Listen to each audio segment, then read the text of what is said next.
Pokutu vyše 16 000 eur dostal podnikateľ za to, že predal výrobok, ktorý bol nahlásený v systéme SafetyGate.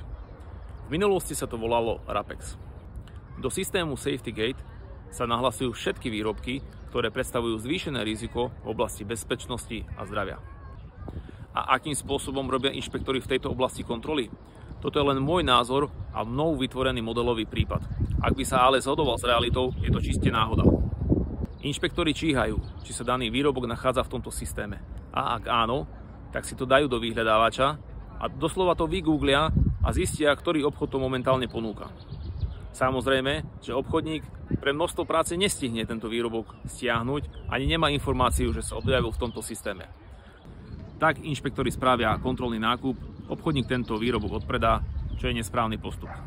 Potom začína správne konanie, ktoré môže vyústiť až do niekoľko tisícovej pokuty, ako v tomto prípade, kde pokuta 16 000 eur začína na spodnej hranici. Preto sa pýtam, máte tú byrokraciu správne? Nie ste si istí? Určite nás oslovte. Papiere vám dáme do poriadku hneď. Sme bývalí kontrolóri a máme skúsenosti z praxe. Vieme, čo sa kontroluje, ako sa to kontroluje a to všetko vám vieme implementovať do vášho podnikania.